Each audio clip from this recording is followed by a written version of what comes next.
Institute Kautilya महिला शिक्षण प्रशिक्षण विद्यालय।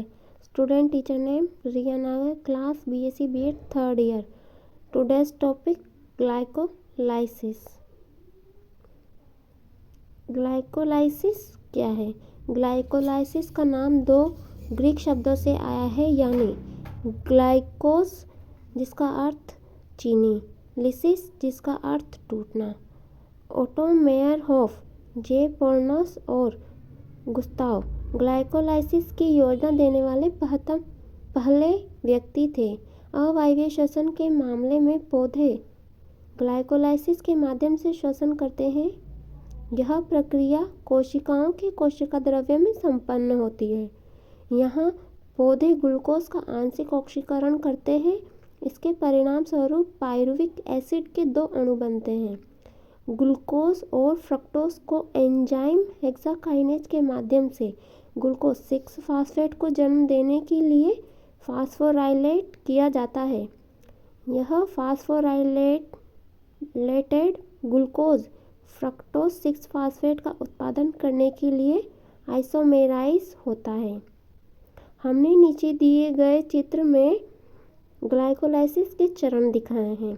इस प्रक्रिया में विभिन्न एंजाइमों के नियंत्रण में 10 प्रक्रियाओं की एक श्रृंखला होती है और ग्लाइकोलाइसिस की प्रक्रिया। ग्लाइकोलाइसिस में 10 चरण होते हैं। इनको हम अलग अलग स्टेप्स में समझेंगे और जिनको चित्र द्वारा दिखाया गया है। फर्स्ट स्टेप, सबसे पहले चरण में ग्लूकोज हेक्साकाइनेज एंजाइम की उपस्थिति में ग्लूकोज 6 फास्फेट में बदल जाता है।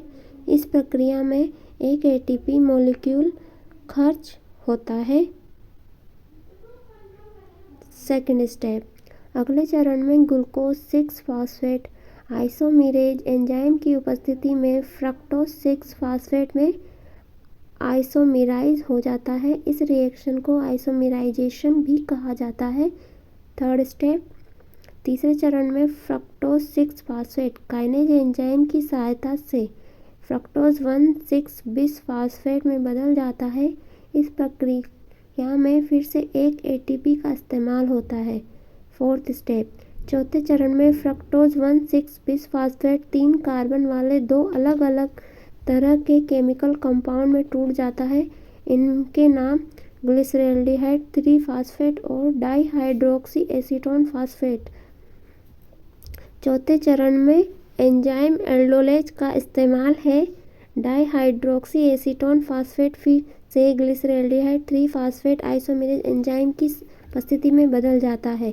फिफ्थ स्टेप, पांचवें चरण में ग्लिसरैल्डिहाइड 3 फास्फेट डिहाइड्रोजिनेज एंजाइम की उपस्थिति में 1,3 बिस फास्फेट ग्लिसरेट में बदल जाता है। इस दौरान एक मॉलिक्यूल NADH2 का निर्माण होता है।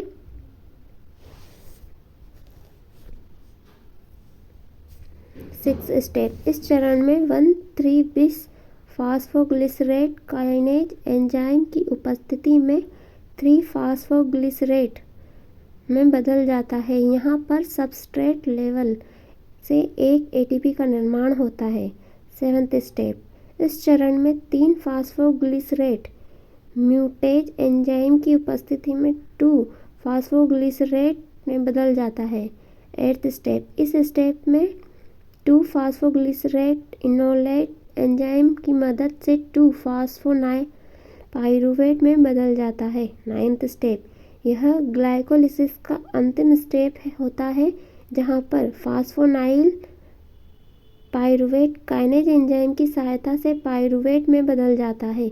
इस प्रक्रिया में फिर सबस्ट्रेट लेवल फास्फोराइलेशन होता है और एक ATP बनता है।